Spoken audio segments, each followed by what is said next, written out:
atau electronic commerce adalah aktivitas jual beli barang dan jasa yang dilakukan melalui platform digital menggunakan jaringan internet.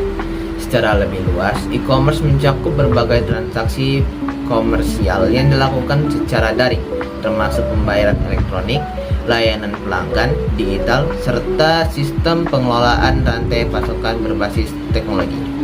Terdapat bentuk-bentuk e-commerce. Yang pertama yaitu business to consumer, yang kedua consumer to consumer, yang ketiga iklan baris, dan yang keempat adalah e-commerce shopping mall. Sejarah e-commerce.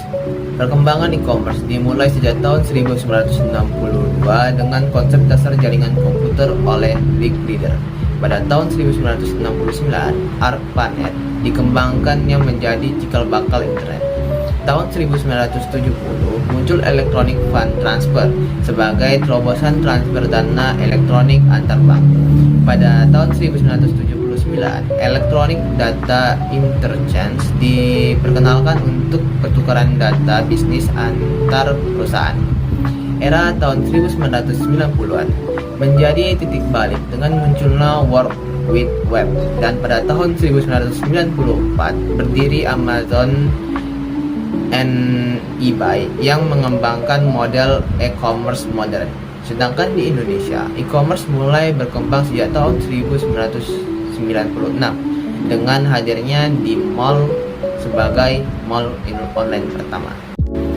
Pandangan fikih tentang e-commerce adalah sarana transaksi modern yang dibolehkan dalam Islam selama mematuhi prinsip-prinsip syariah, yaitu bebas dari riba, gharar, maisir, dan fatwa MUI. Juga menyatakan bahwa transaksi e-commerce harus mematuhi syarat ijab dan qabul yang jelas. Barang yang dijual harus halal, tidak ada unsur penipuan, dan pembayaran harus bebas dari riba. Etika bisnis juga sangat ditekankan, seperti tidak menaikkan harga secara berlebihan dan tidak memanipulasi informasi produk. Baik, Assalamualaikum warahmatullahi wabarakatuh. Perkenalkan, nama saya Muhammad Hernal Yulki Sabili Putra dari kelas 4D dengan NIM 504230117. Jadi saya akan menjelaskan bagian valuta asing atau SAF. Jadi pengertian valuta asing itu adalah valuta asing adalah transaksi jual beli mata uang asing, baik yang sejenis misalnya rupiah dengan rupiah maupun yang tidak sejenis misalnya rupiah dengan dolar. Dalam fikih muamalah, al-sarf adalah pertukaran dua jenis barang berharga atau mata uang yang dilakukan secara tunai dan atas dasar kerelaan kedua pihak dengan prinsip saling menyamakan nilai atau berdasarkan nilai tukar yang berlaku.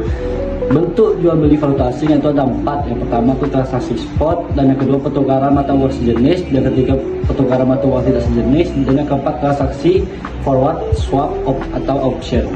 Baik, di bagian selanjutnya yaitu sejarah valuta asing atau SAF. Sejarah al-SAF berasal dari praktik jual beli emas dan perak pada masa klasik Islam, yang kemudian berkembang menjadi jual beli mata uang asing seiring dengan kebutuhan perdagangan internasional. Masalah valuta asing mulai menjadi perhatian ulama setelah terjadi ketidakstabilan nilai tukar emas dan perak pada masa Kesultanan Mamluk, khususnya saat masa Imam Ibnu Taimiyah. Seiring perkembangan zaman, transaksi valuta asing menjadi semakin penting dalam ekonomi global. Secara umum, sejarah valuta asing modern berawal dari sistem barter, kemudian penggunaan emas dan perak sebagai alat transaksi, hingga terbentuknya sistem pertukaran mata uang yang lebih fleksibel pasca Perang Dunia II dan Konferensi Moneter Internasional 1944.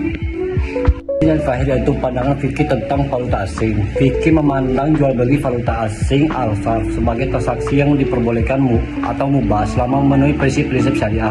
Yang pertama itu tunai, yad dan biyadin, dan yang kedua kesepakatan dan kerelaan. Yang ketiga tidak mengandung riba dan spekulasi, dan yang keempat adil dan transparan, dan yang terakhir yang kelima yaitu tujuan transaksi seperti perdagangan atau penyimpanan nilai. Sekian dari saya. Assalamualaikum warahmatullahi wabarakatuh.